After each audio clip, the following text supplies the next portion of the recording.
Salute to all the diehards. This is Diehard Giants Live, and I am your host. I am Jarrell on IG and Twitter. Today, gonna have a Week 8 look ahead. Jets are facing the Giants at MetLife Stadium. It's a home game for both teams, but obviously we are designated with the home unis. We both have different locker rooms anyway. Neither one of them are going to be in the visiting locker room, and it's pretty much a home game for both teams. But technically, it's our day. It's supposed to be our logo will be on the middle of the field.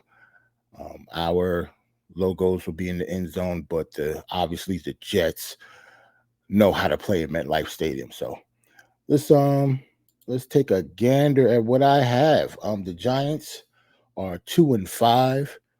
The Jets are respectively 3-3. They just came off of a bye week, but before the bye week, they actually beat the Eagles.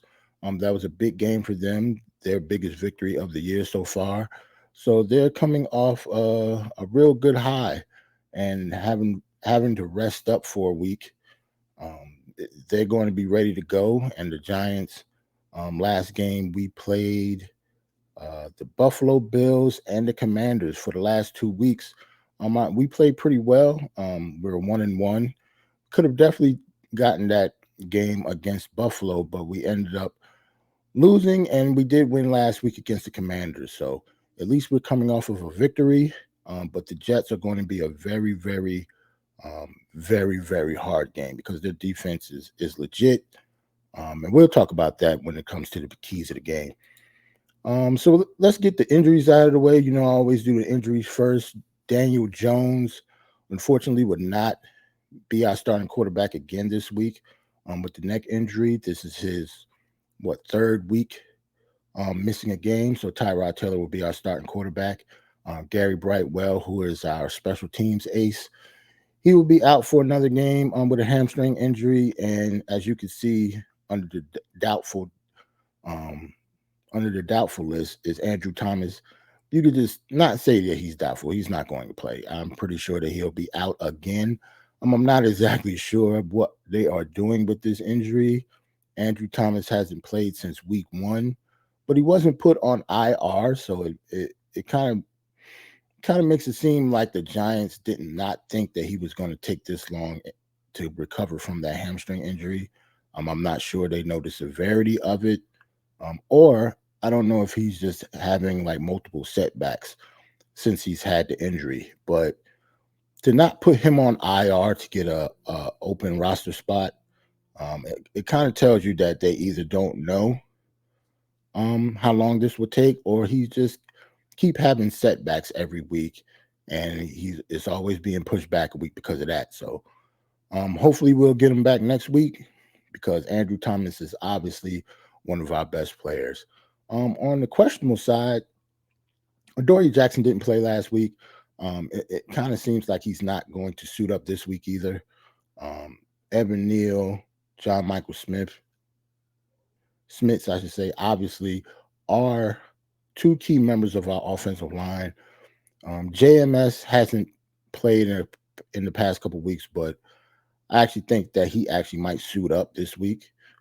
That'll be a huge, huge upgrade for us. That would mean that Ben Bredesen will slip over to the left side of the line at the left guard, and JMS will take over at center like he's supposed to. So we'll see. Obviously, our offensive line is a question mark. We've been a jigsaw puzzle all year with the different pieces that we've been trying to put together. But in order for us to win this game, our offensive line is going to have to be playing better than they have been of late. So Kayvon Thibodeau showed up on the injury report with a knee injury. It said that he's questionable. From the looks of it, he probably will suit up. I don't know how many snaps he will play, but hopefully he'll suit up and he will get to the quarterback. Darren Waller showed up with a hamstring injury. I'm pretty sure he's going to suit up as well. But they are on the questionable side, so we'll see. Everybody on the questionable side are usually game time decisions. It's just that JMS Waller, and Thibodeau, I expect them to play. I'm just not sure about Evan Neal and Adoree Jackson. So the Giants, getting to team stats, are last in points scored. That hasn't changed for the past 3 weeks. We really don't score that many points. Our yards are getting up there a little bit. We were, a few weeks ago, we were in the 30s when it came to yards, but Tyrod Taylor, since he's become our starting quarterback, we've been able to go up the field, at least a little better than when that Daniel Jones has. Last week, we went down the field. Saquon fumbled. We're not used to that. We didn't get any points in the red zone because of that. I think that was only his second fumble of his whole career. Um, that doesn't usually happen, but it is what it is. Our offense, you already know that we have a lot of work to do. Like it's going to be tough against the Jets because they are a very, very good defense. Our defense is actually coming up in the past couple weeks. We've held the Bills and the Commanders to very minimal scoring, very minimal gains. We only gave up 7 points last week. The Commanders, I think we beat them to 14-7. We kind of held Josh Allen to not that many yards and points too when we played Buffalo. So our defense is actually looking pretty good. I'm not saying that it's the Jets level, but so far in the past couple of weeks, our defense have definitely come alive. For the Jets, offensively, I see that it says 22nd point scored, but they don't have that many yards. Their yards is 30th. A lot of times they hit field goals when it comes to the red zone, but they are not an offensive juggernaut by any stretch of the imagination. This is going to be a defensive game. Both offenses are really, really limited because of quarterback play and offensive line play. Is definitely going to be a hard-fought defensive game.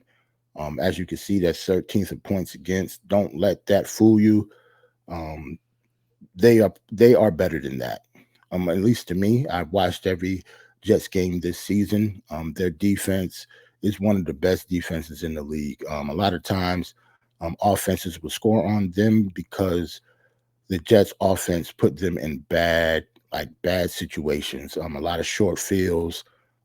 Is kind of hard for the Jets offense to get off of the field on third down or stay on the field on third down. So they punt a lot. Zach Wilson has a lot to do with that. But their defense is legit. At the end of the year, at the end of the day, the Jets, I believe, will be a top 5 defense in the NFL. Um, their yards against is 23rd. But like I said, this is one time that you really do not think of the rankings. When you look at them on film, they fly all around the place. They have one of the best defensive lines in the game. They have 2 very good linebackers, and the defensive backfield have one of the best corner tandems in the league also. So we'll go through all the players when it comes to the key players, but yeah, it's going to be a tough game. The Jets are pretty good. Key players for offense for us obviously is Tyrod Taylor. He's going to be our starting quarterback for the third straight week. 18 for 29 for almost 300 yards and 2 touchdowns. That was against a Commanders defense that had a lot of holes in the defensive backfield, but they do have one of the best D lines in the game. Tyrod Taylor was sacked a few times, so our offensive line didn't keep him upright all game. But Tyrod Taylor definitely played very, very well considering what he had to deal with. Saquon Barkley, 21 carries for 77 yards, almost 100 yards last game against the Commanders. He was definitely on his way to probably scoring a touchdown before he fumbled in the. I know it was in the red zone, but it was within 10 yards. So, yeah, Saquon let one go. That's not like him. Like I said, I think it was only his second fumble of his whole career. So, I don't expect that. I don't expect that to be a problem going forward. Saquon usually is a sure-handed receiver as well. He didn't have that many yards in the air, but he did score. from a Tyrod Taylor pass. I don't have his passing yards up here, just his rushing, but yeah, he's definitely a target coming out of the backfield as well. Darren Waller, his best game as a Giant, almost 100 yards and one touchdown. He had a pretty good game 2 weeks ago against the Bills too. So Darren Waller is picking up. Jalen Hyatt is picking up. I think he had two catches for 75 yards, caught two bombs by Tyrod Taylor. Could have had another one. Um, matter of fact, it's not another one. I think Tyrod threw like four bombs to Jalen Hyatt and connected on two of them. That is going to be a very, very, very key part of the game against the Jets. We have to push the ball downfield in order for our offense to have a chance at all, because I think whoever is going to have the most rushing yards this game is going to win. Both defenses are pretty good. Both defenses put pressure on the quarterback very, very well. And we have to give Saquon Barkley his touches this game, or it's going to be tough sledding trying to score against the Jets defense. Sexy Dexy, my man, is up here for the first time. He has 7 tackles and 2 sacks. He dominated the Commanders last week. Bobby Okereke had a very, very good game again. Double-digit tackles once again. He leads our team in tackles. Deontay Banks is having a very, very good rookie season so far. He's statistically one of the best cornerbacks in the league. When you look at the advanced stats, last week against Scary Terry McLaurin, he had 7 tackles and 1 interception. Don't get me wrong, Terry McLaurin, caught a couple passes on him and had almost 100 yards receiving. But, that's him. He's a Pro Bowl wide receiver. Deontay Banks holding him the way that he held him, like Terry McLaurin could have had a lot more yards than that. But Deontay Banks is playing very, very well. When it comes to our defensive line, obviously I don't have everybody up here. I usually only highlight 3 players, but Kayvon Thibodeau, Leonard Williams, Jason Pinnock had a sack coming off a safety blitz. Micah McFadden had a sack coming off a linebacker blitz. And we got to the quarterback pretty well against Sam Howell and the Commanders. We definitely have a chance of doing that again against the Jets, because one thing we all know that Zach Wilson does not handle pressure well. Most young quarterbacks don't. But this is, I think, his 3rd year in the league, and he still hasn't been able to stop making bad plays when it comes to him being pressured. So in order for us to win this game, it will have to be the same formula that we use against the Commanders. I think that Wink Martindale is going to dial up blitz after blitz after blitz, and Zach Wilson is just going to have to deal with it. I don't see us just rushing for and having him trying to beat us. We're going to pressure him. So we're going to discuss the Jets offensive players soon. But in order for us to win this game, we have to get to Zach Wilson.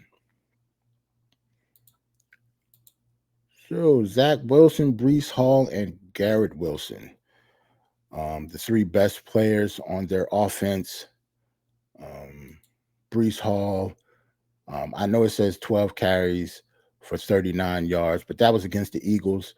The Jets beat the Eagles 2 weeks ago before their bye week. It was a very big game for them. They didn't score that many points, and Zach Wilson and Breece Hall obviously didn't have stellar performances, but they did enough to win. Breece Hall is also a good running back coming out of the backfield, just like Saquon Barkley is.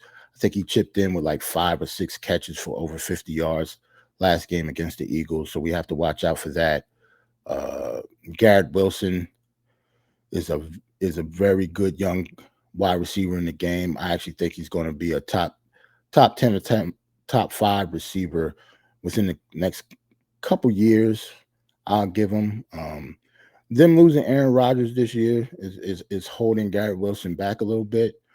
But regardless, as you can see, even with Zach Wilson as the quarterback, he got 8 receptions for almost 100 yards. So, that should show you how unstoppable he can be. Imagine if and when the Jets do get a veteran quarterback that could give him the ball in better spots.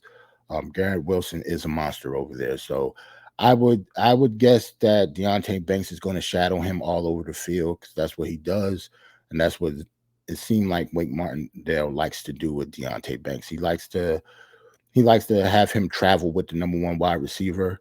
He's not just a zone corner. He's a press man corner that would travel with the number one wide receiver on the opposing team. So I expect a big day from Deontay Banks versus Garrett Wilson. That's going to be something to watch because Garrett Wilson is good. They're both good young players, and that's going to be one of the key matchups to watch when the Jets is on offense. But Brees Hall, you know, I can't say enough about Brees Hall, man. I really liked him coming out of the draft. He tore his ACL last year, but he came back in amazing fashion. I think on the year he averages almost 6 yards a carry. He didn't have a good game against the Eagles, but not that many running backs do have a good game against the Eagles. They're one of the best defenses in the league, and the Jets' offensive line is kind of like ours. They've been shuffling different pieces everywhere on that line. Joe Tippmann, who's a good rookie that they got in the second round this year, I think he's going to miss the game again. Um, they lost their left tackle earlier this year. So the Jets, when it comes to their offense, they kind of mirror us a little bit. Very, very good running back and wide receiver, or not just wide receiver. I wouldn't consider like Jalen Hyatt on Garrett Wilson's level, but just pass catching in general with Darren Waller, Hyatt, Darius Slayton, kind of kind of mirrors what the Jets have on offense. They just need a quarterback to get them the ball, just like we do. Um, but it is what it is. We'll see how we deal with their offense. Like I said, I think we're going to blitz them a lot, but the main key is going to be their defense. Now on defense, Quincy Williams and C.J. Mosley has quickly become one of the best linebacking tandems in the NFL. Quincy Williams, the younger brother of Quinnen Williams, former number one draft pick of the Jets, who is an awesome defensive tackle in his own right, just like Leonard Williams is. They are probably two of the best um, D tackles in the game, top five respectively on both teams. Um, I have Tony Adams up here. He's their free safety. He had a big week against the Eagles, 7 tackles and 1 interception. But we can't forget about Sauce Gardner, um, Bryce Hall over there. He and Sauce Gardner is one of the best tandems of cornerbacks in the league. The only reason I don't have them up here because they actually missed the game of the Eagles and the Jets won anyway. Um, but they're both back from concussion protocol um, on the injury report, so they're both going to play against the Giants. It's going to be tough sledding. Our wide receivers have to try to get separation, and that's all I can really say about that, man. The Jets defense, I think, is awesome. They have one of the best defensive lines, um, just like the Commanders did last week. Our offensive line is going to have to try to neutralize their defensive line at least a little bit so Tyrod Taylor can actually get the ball off. But when you have players like Quinnen Williams, I don't have him up here, but I already said that he's like an all pro defensive tackle. They also have Bryce Huff. They have Jermaine Johnson, who's in his second year out of Florida State. I really like him a lot. Um, what else is it? They have Carl Lawson. Um, yeah, I think that's about it. They also have Solomon Thomas also, so he can do some damage too, even though he doesn't start. He comes off the bench. Like they have a really, really good rotation on the defensive line.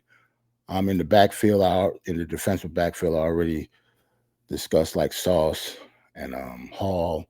Um, Jordan Whitehead is also a problem to deal with back there.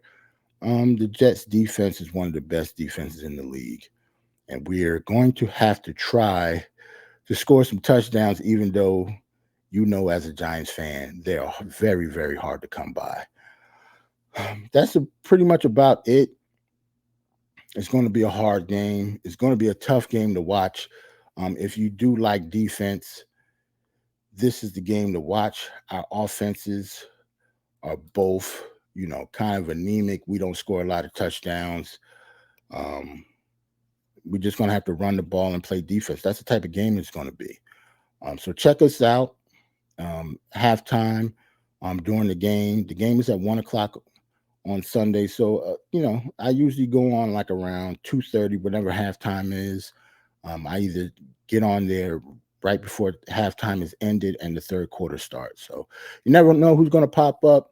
I know a lot of Jets fans. I think Steph from Dope Soul Sports Talk is going to join me tomorrow. I'm not sure about Eru. He might have to work, so he might not pop in. Last week, Andy from Poland, salute to Andy. He popped in for us last week. And it's an early game, so he might pop in again. But some Jets fans might pop in too. So you never know. It might be a whole panel discussion during the game. You're going to see real emotions in real time. When the Jets score a touchdown, I won't be yelling, but somebody on the screen might be, and vice versa. So check us out tomorrow, Sunday, around 2:30, 2:45. And we out. Peace.